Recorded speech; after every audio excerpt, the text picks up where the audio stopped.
c'est quoi ça? C'est l'hymne national français, mais interprété avec des accents orientaux libanais. D'accord. Est-ce que vous pouvez me faire maintenant Ibrahim Malouf et Mathieu Chédid? Moi tout seul? Ouais. Qui de nous deux inspire l'autre? Vous avez dit que le public libanais, au Petit Journal d'ailleurs, était très exigeant et qu'il voulait que ça bouge.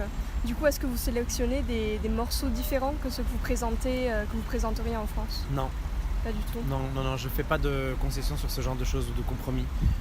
J'ai toujours eu des envies musicales et artistiques qui m'étaient chères. Et sur scène, j'ai toujours fait ce que j'avais envie.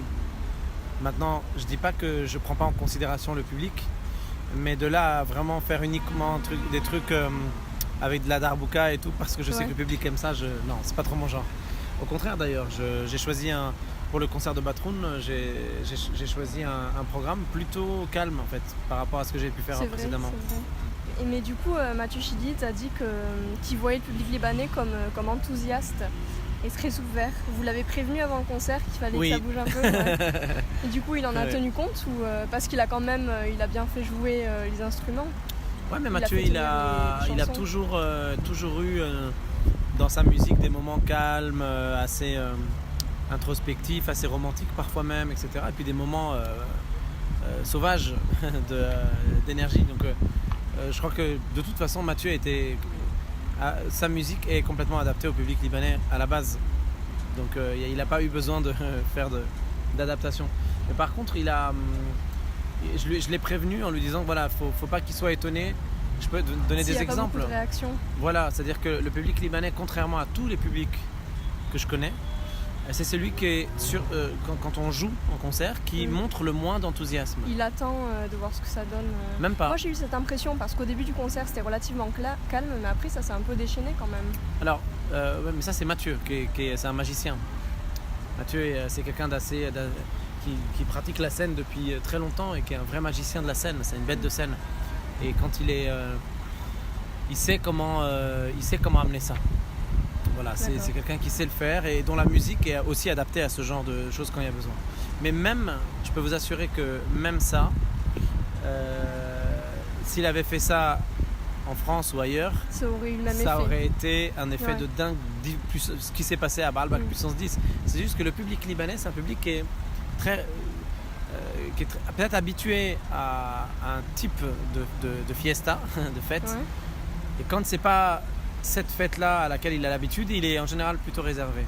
Et pour vous donner un exemple, quand Mathieu ou même n'importe quel artiste, par exemple, termine un morceau, dans quasiment tous les publics où on a pu être, au public du monde, les gens applaudissent jusqu'au deuxième morceau. Ouais. Et ici, ce qui se passe, c'est que les gens applaudissent 5, 10 secondes, 15 secondes et s'arrêtent. Et là, ils attendent. Donc c'est quelque chose qui est assez étonnant. On n'a pas l'habitude de ça. Et le public libanais est vraiment comme ça. Mais c'est pas grave, c'est pas une critique. C'est juste c'est qu'on doit s'habituer, on doit prendre en considération ça. Bien sûr. Et ça, la grand-mère de Mathieu et ma grand-mère, quand elles avaient 16-17 ans, elles jouaient aux cartes à Alexandrie. Et elles se connaissaient déjà. C'est comme quand il y a des gens qu'on invite à dîner, par exemple. Vous invitez des gens à dîner chez vous. Bon, ils sont arrivés à 7h.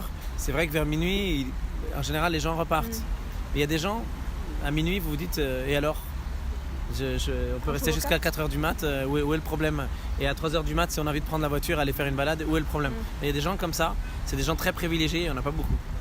Et je pense que c'est ça que ça veut dire, c'est-à-dire qu'en fait, Mathieu pour moi et moi pour Mathieu, je pense qu'on a un peu ce truc-là de se dire, on va pas regarder l'heure quand on se voit, on n'est pas du genre à faire ça. Mais est-ce qu'il y en a un peu plus autoritaire?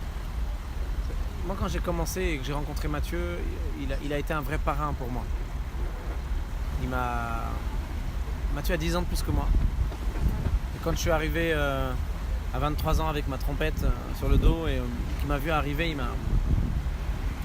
il m'a épaulé, il m'a pris dans ses bras et il m'a aidé. Et plusieurs fois, il m'a même à sauver la vie, mais il m'a vraiment donné des coups de pouce incroyables sur plusieurs choses dans la vie.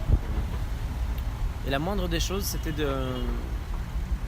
d'essayer de faire en sorte qu'au Liban, le public il soit accueilli avec autant de chaleur et d'amour et d'affection et de reconnaissance que la manière avec laquelle il m'a accueilli dans sa vie et dans sa famille.